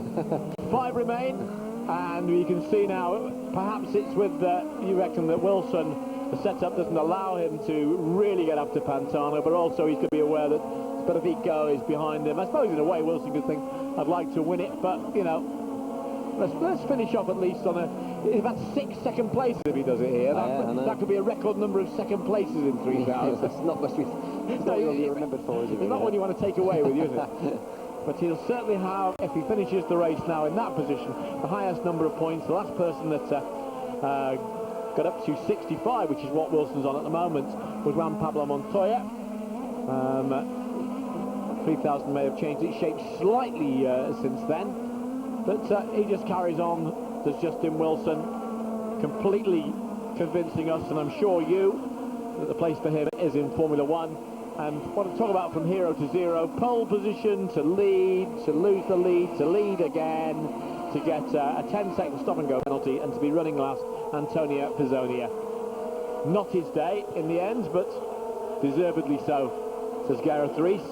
And Pantano is probably saying exactly that as well. But he's probably saying at the moment, I want to get this car to the finish, I want to finish first on my circuit, on his home circuit, shall we say, in front of an Italian crowd here, obviously, at Monza. And he is starting to open that gap a little bit. Gareth Rees has got eagle eyes, looking at our other monitor screen that you can't see. The gap has opened, I think, slightly again. It's exactly half a second now, so he's on that lap, getting a nice slipstream from him. So, and if Spadaffico is going to have a go at all, he's got to get past Justin Wilson, and he's got to get past him, I would think. with only 4 laps to go fairly quickly. Yeah, I don't think he's got it. He's going to have a go at Pantano by any means, but he certainly could catch Wilson and could get past Wilson. He's. Be nice to see Justin on the podium for the last race. It would, yeah. Nice to see him win it, but unfortunately I don't think that's going to happen. But from my point of view, I'd love to have seen Darren Manning up there as well, but his race coming no fault of his own to a premature end when Toccacello turned himself into some sort of flying disaster and went right the way across the first chicane. The Grand Curve turned out to be the end of a Grand Curve for 3 of them. There's Wilson, there's Spadaffico. Baz Leinders in 4th place, little away from this battle. And here they come down to the Grand Curve again. Are you guys going to go straight through? No, this time at least they've gone the right way round. Bikini and the Bourdais there. Sympathy as well. Yeah, I mean, if you're not going to take the shortcut, so am I. We'll have a look at that again. Bourdais and Bikini. And I wonder if we'll see the other car coming through and saying, well, I'll have a go through there as well. The rule, I think, Gareth, fill me in again on this. If you do go across, if you gain a place, you should drop back, and then you're okay. If not, you could be penalised. Yeah, Spadaffico isn't close enough there again. It's same distance. Yeah, if you jump the chicane like we've seen cars do repeatedly today, provided you rejoin in the same position that you were, you don't get penalised. If you actually gain from the manoeuvre, then you do get called in for a stop-go penalty. There is Justin Wilson. Spadaffico, that is one of the Durango cars. Lancieri. It is, in fact, Lancieri. Missing a front wing, clobbered something. Well, he missed an engine at the start, and the second start, he caused the second of the starts to be stopped. And there he is getting out of the car. There we go. Gabriele Lancieri. Maurizio. Oh! Whoa, biggie. That'll hurt. Oh. And that's the end of the race for him. He's perfectly all right. We've seen him out of the car already. Gabriele Lancieri. And the car will finish the race on the end of the crane. Still at the front, Pantano. Still in 3rd place, Spadaffico. It doesn't look as though Spadaffico's got anything in him to do anything about Wilson. The gap has stayed the same now for 3 laps. And there's nearly 3 seconds in between the 2nd place Wilson and the leader. Yeah, the leader's gone. So your prediction, absolutely right. Do my best, Tony. Gareth Rees saying, what would I do without you? I asked when I was talking about the Super Race weekend of another of our expert commentators, Jamie Davis. I said, you know, if Formula One had this football team image they're talking about, separate Formula One, he'd have to have a Yeovil team. I'm going to ask you in a minute whether you'd have one.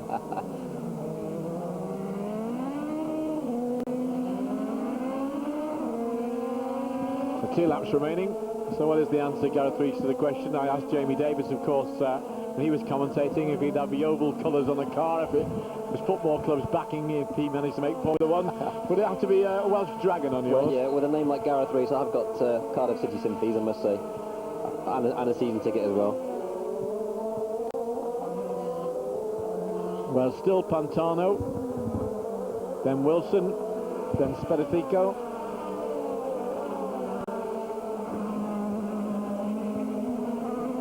And I'm told we'll have some motorsport news coming up.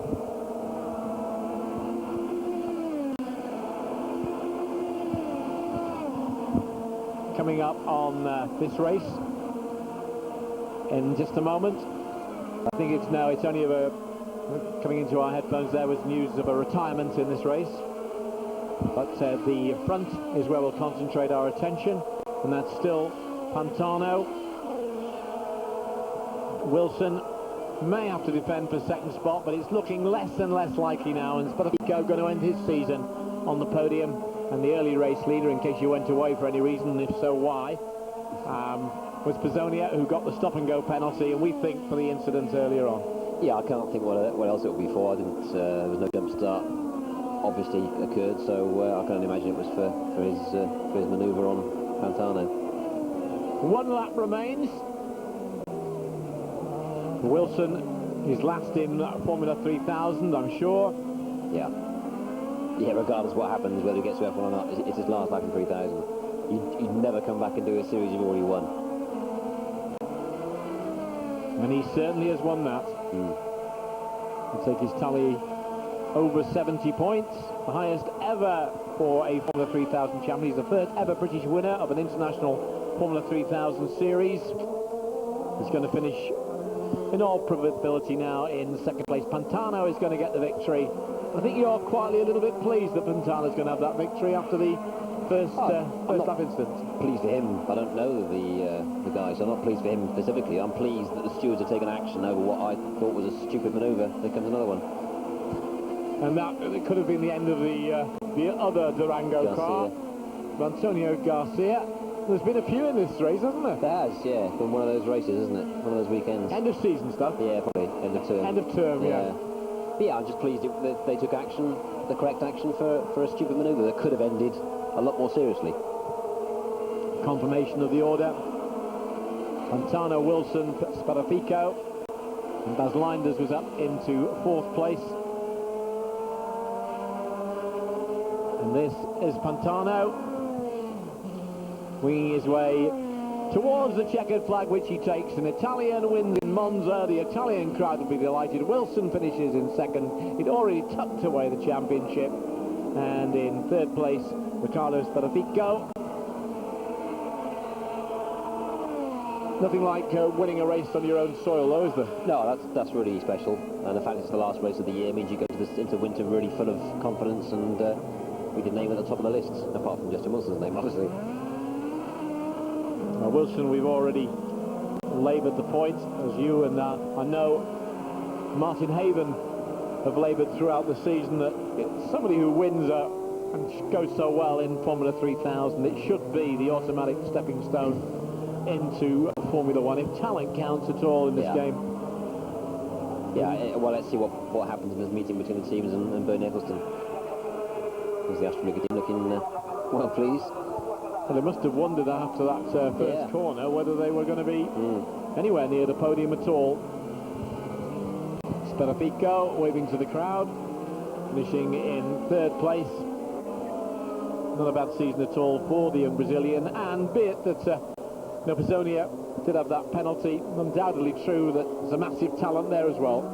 Yeah, no question over his speed, but he just needs to calm down a bit.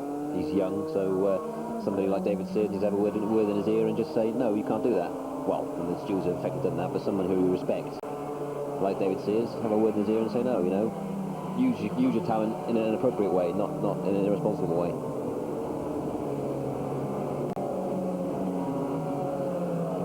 Just looking to see where Giannis did finish. He in fact picked himself up a couple of spots up the top into the back. Yeah, that's an impressive weekend for someone who had no time in a 3000 car before. He's very young and very inexperienced in anything really, so that's a good performance. Well, a victory for an Italian in Italy. Good finish to the season for Justin Wilson.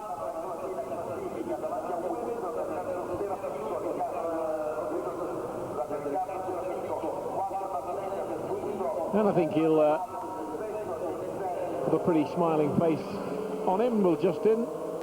He'll smile a lot more after the test drive with Jordan if there's an appointment into Formula 1. Yeah, this is a nice way to finish the championship season, really, but now his mind's on Formula 1. That's where he's got to be focusing on. I said before, from the Kingdom of Sheffield in South Yorkshire, started karting when he was 8 years old. Very much the influence of his father then. Big lad. I mean, he is a big lad. He was saying, you know, we've mentioned it before. I didn't want just half an hour in a Formula 1 car. I wanted to be fitted in it properly so I can really show what I can do. Yeah, it's not. Otherwise, you get in the car. It's hard to do a good job, and you get tarnished with the brush of having gone slow in an F1 car. Whereas if you get a good crack at it in a comfortable car, do a good job, then the reverse is true. You get remembered and noticed. Well, he's happy, he's delighted. Giorgio Pantano from Team Astramiga, the race winner at Monza. The Formula 3000 international season comes to an end. Mark Webber, a word on him. I mean, he's misfortune after misfortune. Showing Enge as being second place in the championship there. I think did he win? He must have won more races than No, I think, according to the records over here, it was Webber that won more than Enge, but we can check that over again a little bit later. Both finish on identical points on 39. I must admit, I did think Enge had won more. Well, according to one set of records we have that he did do, and then there seems to be some confusion over a race, so...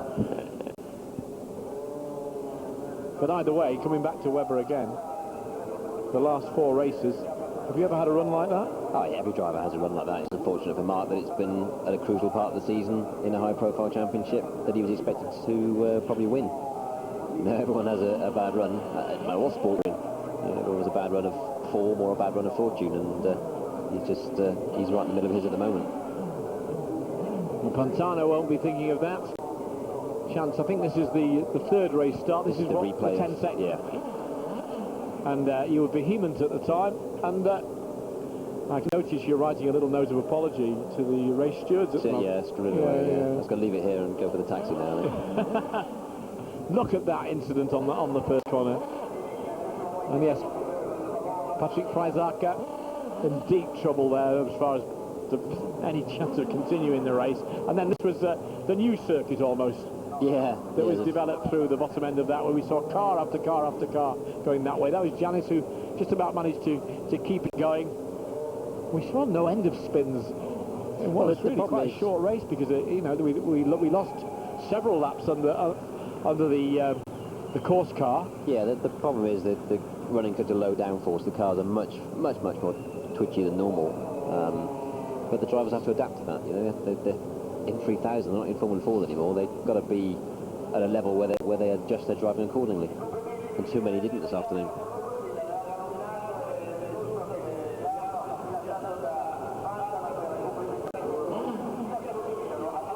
Victor Maslov had his moments this afternoon, didn't he? One or two.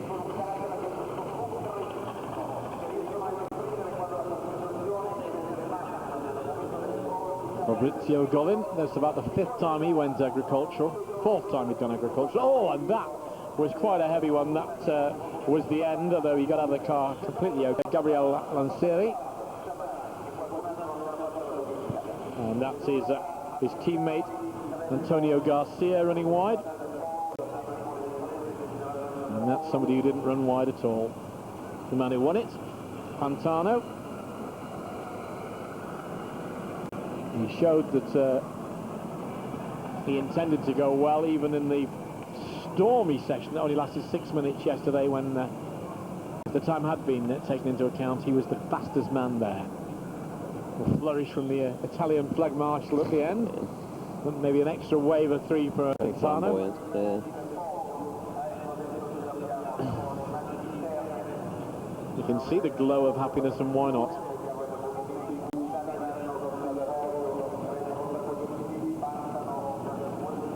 Gareth Rees has been alongside me throughout. It's been a somewhat drawn-out Formula 3000 afternoon. It's been a long afternoon.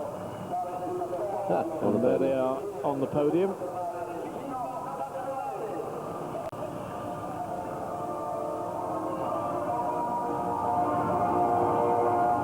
You can see the delight on the faces there.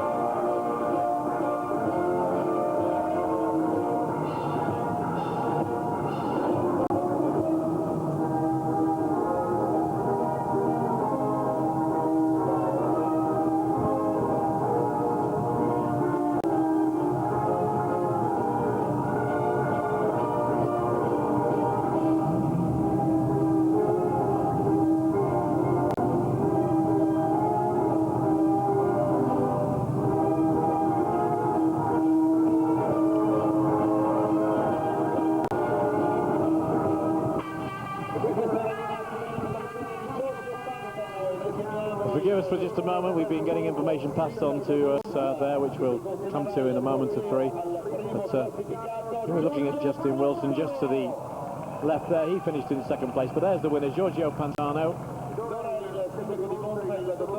Riccardo Speratico finishing in 3rd place.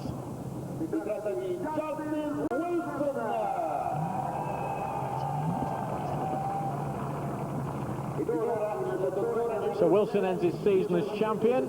Pantano ends the race in Italy as the winner of it. Vico, Petrobras Junior team, picks up the award for third position. And Pantano, after a fright on that first run into the first corner, first grand curve, recovered from that fright and recovered from it well. Yeah, he drove well. He did drive well. It was. I think Pizzonia had the measure of him quite comfortably. But once he was out of the picture, then it was fairly plain sailing for him.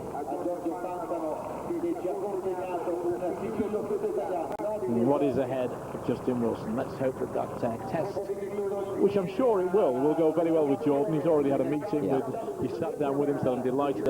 He said the phone is sometimes ringing now. It's not always us. And Jonathan Palmer, very, very confident that if he makes Formula One, he'll certainly make an impression there as well. Yeah, I think he will. I think it helps having a manager like Jonathan Palmer, who's obviously very well connected within Formula One and well respected as the next driver.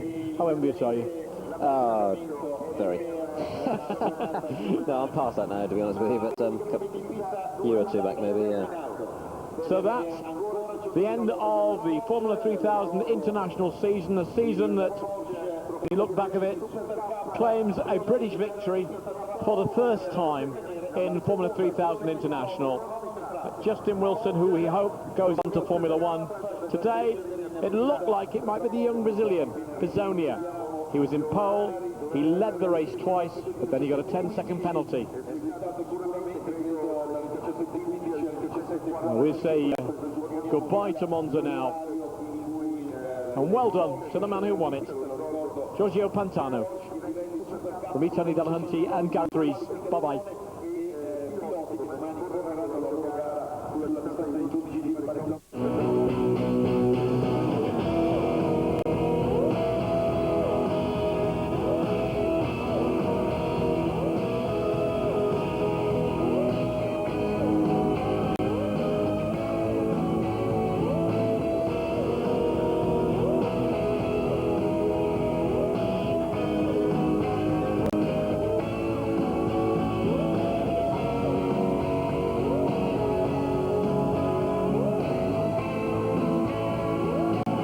FIA F3000 International Championship.